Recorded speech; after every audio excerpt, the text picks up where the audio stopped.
All right, so I've put videos on how to handle the fur, how to skin a beaver, how to flesh it, how to board it, dry it. So now we're going to deboard them, take them off the board and get them ready for market. So I'll just show my process. It's pretty self-explanatory, right? You just gotta take the nails out, but there's a couple other little things I do to make sure I get the top dollar at the market. So I'm just going to pop out these nails real quick.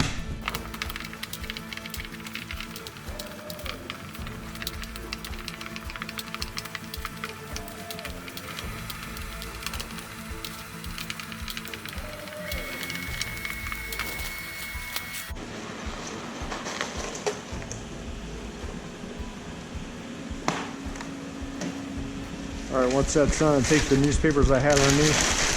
You just want to wipe up any of this grease.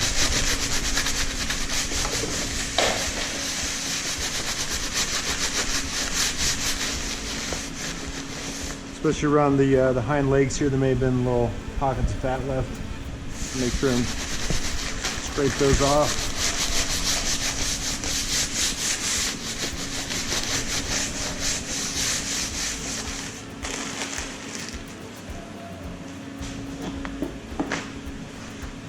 So this was pretty dry when I put it down there, but after being on the board for, I keep them on the board anywhere from 1 to up to 4 weeks, depending on how much room I have. But it's all matted down, so I just take a little brush and lift that hair up, brush it against the grain.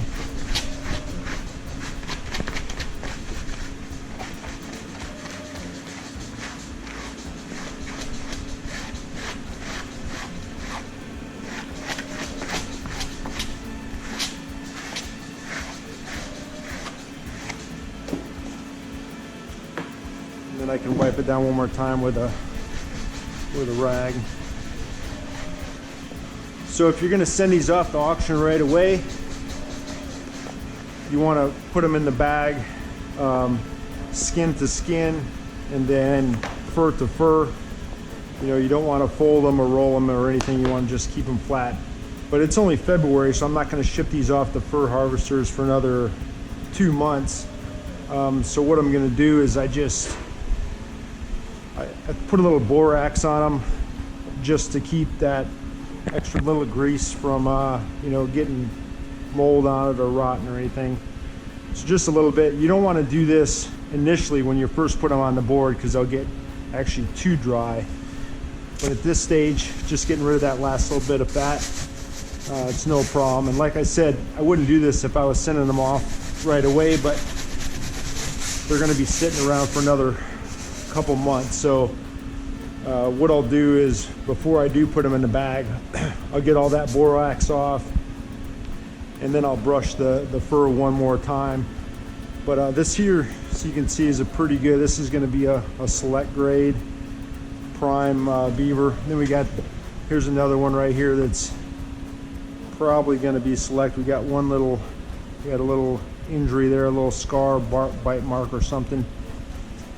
But definitely number one grade, possibly select.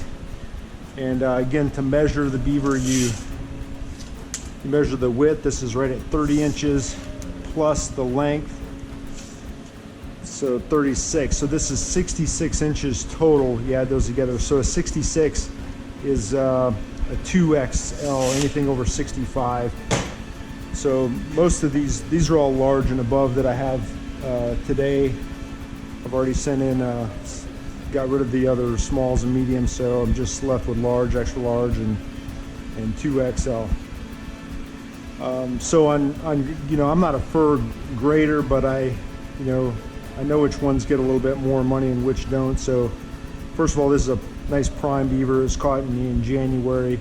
Nice creamy white here on the edges.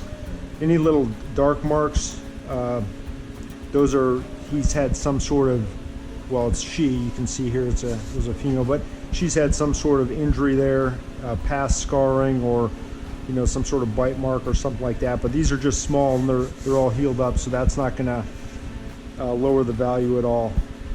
And this little mark over here, since it's outside the leg line, I don't think they're going to count that.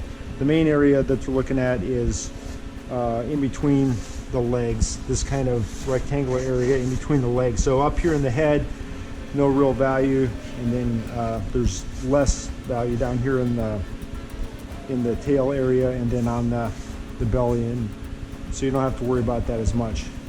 So again, the color is very important.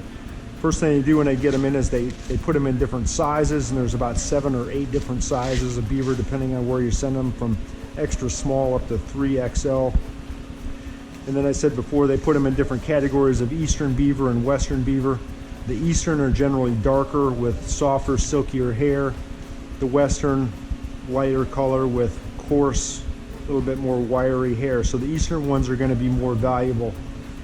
And then they break them down by color. There's 10 or 12 different color categories they put them in, from extra pale to black. So this is a black. We have a 2XL black beaver, prime eastern, #1 grade, possibly a select. So when guys are averaging 10, 12 bucks for beaver, this guy here is actually going to bring close to 40 bucks. I'm guessing probably about 36, 38 bucks I'll get for this young lady at auction.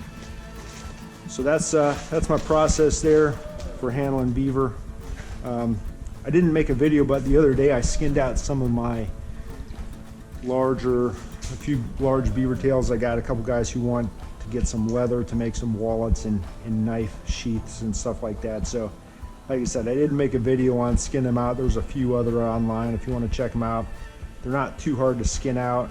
And then I don't actually flesh them on a fleshing beam. I just use a knife and kind of fillet the thick layers of fat and gristle off as much as I can.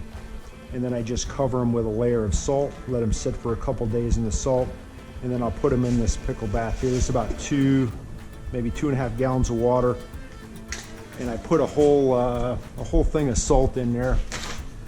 So that's about 28 ounces. Yeah, so 1.5 pounds of salt, and then I put in a cup of aluminum sulfate, commonly called alum. So I'll leave them in here for probably about a week, and then I'll take them out and then scrape off any remaining flesh and gristle and fat that I can get off there, and then I'll put them back in this mixture for another 4 or 5 days, up to a week possibly, and then take them out and put on some tanning oil to get them kind of soft. They don't turn out as soft as like a leather does, like a normal garment tan leather. Just had a beaver here that I tanned. Anyway, I don't know where that's at. So mid-February, pulled all my traps because I got to go out of town for a while. So this is probably my last trapping related video for a while. So all right, have a good one.